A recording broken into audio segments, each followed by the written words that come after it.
Pense no conteúdo que você viu hoje. Reflita sobre as notícias que leu, vídeos assistidos e o tempo gasto hoje na internet.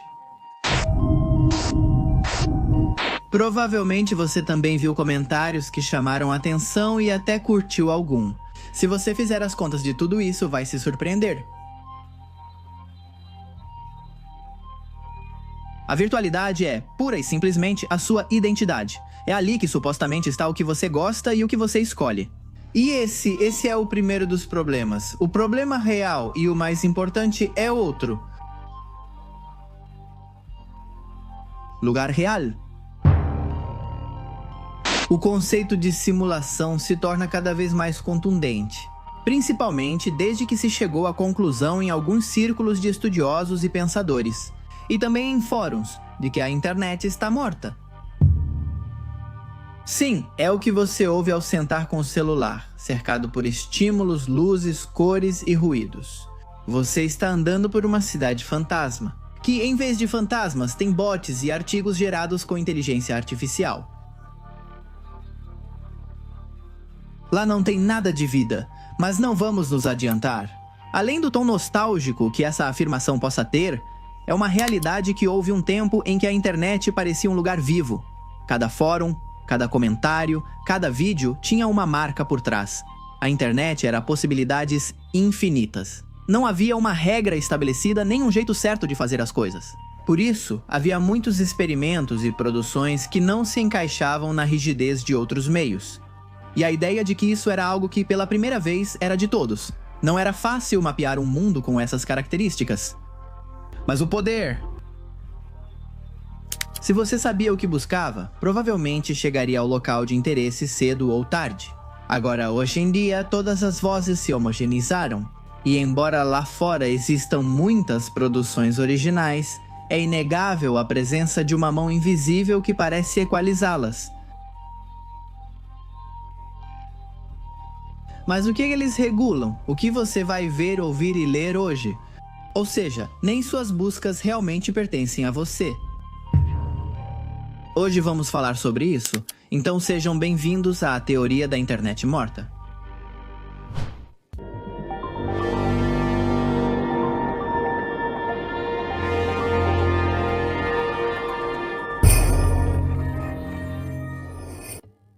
Em 2023, estudo estimou que 47% do tráfego global da internet era de bots.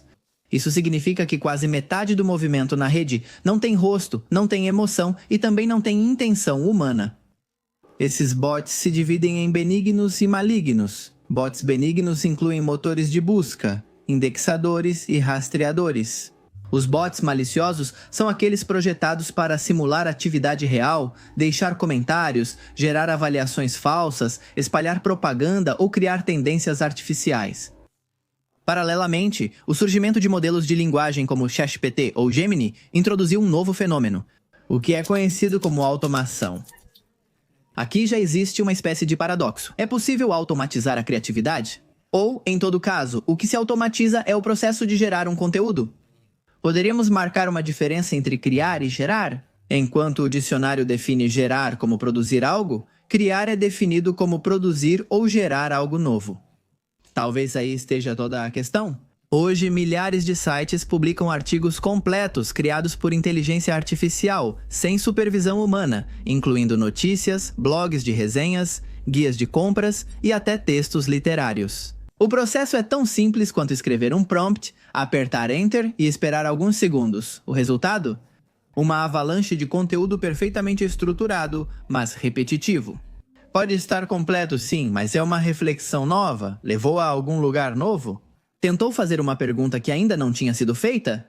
Tentou conectar duas ideias que até então não tinham sido conectadas? Filosoficamente falando, é impossível não se perguntar. É possível gerar opiniões sem experiência? Analisar apenas a experiência dos outros basta para que uma máquina compreenda a complexidade humana? Além do fato de que o disfarce possa ser atraente, muitos começam a perceber cada vez com mais frequência o sabor da perfeição sintética. Está cada vez mais comum que alguém identifique o que foi escrito ou feito com inteligência artificial, pelo menos por enquanto. A grande dúvida é: vamos parar de identificar isso algum dia? E qual o significado disso? Da evolução das inteligências artificiais ou da nossa perda de capacidade de registrar emoções humanas na arte? Em breve vamos aprofundar nesse ponto. As grandes plataformas, por sua vez, se tornaram cúmplices dessa transformação. Google e Facebook priorizam a quantidade em vez da qualidade, impulsionando o conteúdo que gera mais retenção ou cliques. Não importa se foi criado por pessoa ou máquina, o YouTube já está cheio disso. O que você faz? O que está sendo feito? O que está sendo feito? Falando sobre o Sul, o Paraguai é menor.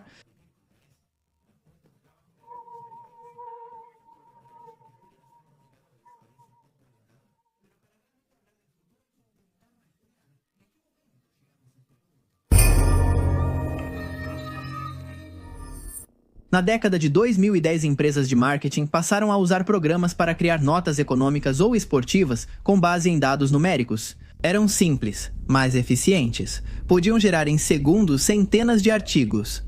Em 2019, o salto foi enorme.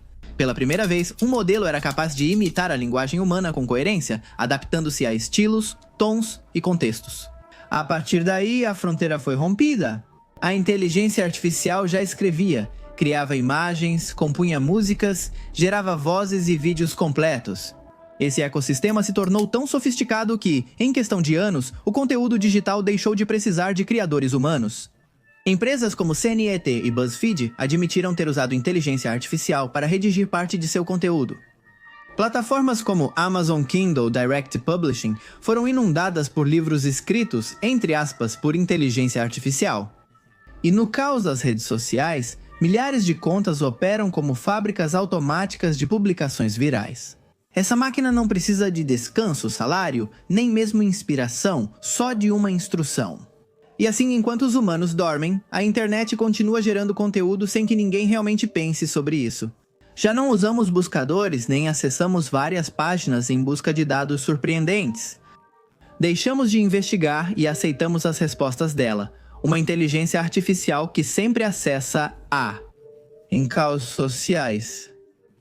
A inteligência artificial se tornou o caos das redes. Inteligência artificial C. E ficou inundada de livros escritos entre inteligência artificial e no caos das redes sociais, escritos pelo caos. Por isso, muitos afirmam que, cedo ou tarde, a suposta evolução se tornará o oposto. Quanto falta para que a ausência de verificação de dados faça com que comecemos a repetir uma história errada? Só porque é o que a inteligência artificial cospe. Já tentaram perguntar repetidamente a mesma coisa para uma inteligência artificial? A complacência dela faz suas respostas mudarem. Com pouca pressão, ela se confunde e pode inventar informações. A inteligência artificial fornece as respostas que buscamos. É satisfatório sim, principalmente porque é rápido e nossa dopamina não diminui, mas já não nos dá a sensação de fazer parte de algo.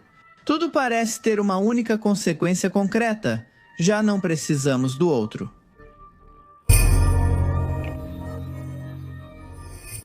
Um dos pilares da internet original era a comunidade, fóruns, chats, blogs, comentários. Eram espaços onde as pessoas discutiam, compartilhavam e criavam juntas. Mas, nos últimos anos, muitos usuários perceberam algo inquietante. Essas comunidades já não soam como antes. Ou se tornaram câmaras de ódio, onde a solidariedade praticamente não existe e onde a indignação narcisista vale mais do que a busca coletiva. No X, antigo Twitter, 2023 terminou com estimativas que falavam acredite e acredite. E o Reddit? Vários subfóruns relataram a presença de bots capazes de manter conversas longas, coerentes e difíceis de distinguir de um humano. No YouTube, os comentários de certos vídeos se repetem palavra por palavra. O fenômeno tem um nome técnico: astroturfing, a criação de atividade falsa para simular apoio massivo ou interação genuína. É usado para manipular percepções. Fazer acreditar que um produto é popular, que uma ideia tem consenso ou que uma polêmica é maior do que realmente é. Dessa forma, a internet deixou de ser um espaço horizontal entre pessoas e se tornou um cenário manipulado e povoado por simulações. Os algoritmos reforçam esse engano. Eles indicam o que mais combina conosco, evitando contradições ou dissonâncias. Assim, obtemos uma bolha digital perfeitamente desenhada, onde tudo parece vivo, mas nada está. O que existe não é um vazio, mas sim um eco. É o efeito do que alguns pesquisadores chamam de homogeneização algorítmica. Os modelos de inteligência artificial aprendem a partir dos mesmos dados, e os algoritmos de recomendação recompensam as mesmas estruturas. O que funciona se repete, o que se desvia se perde. Os especialistas em desinformação alertam para um perigo adicional. Quando tudo parece verossímil e bem escrito, a capacidade de distinguir o real do fabricado se deteriora. Fake news, biografias e citações inventadas, fotos de pessoas inexistentes. Tudo se mistura em uma corrente infinita de conteúdo, e nessa maré a verdade se torna uma questão de design. A personalização extrema faz com que algoritmos decidam o que você vê e qual realidade se ajusta ao seu perfil psicológico. Sua versão da internet pode ser radicalmente diferente da de outra pessoa, alimentando bolhas de eco cada vez mais. E enquanto acreditamos estar mais informados do que nunca, vivemos em um espelhismo. Um espelhismo que não foi gerado por condições naturais ou por acidente, mas sim por intenções econômicas.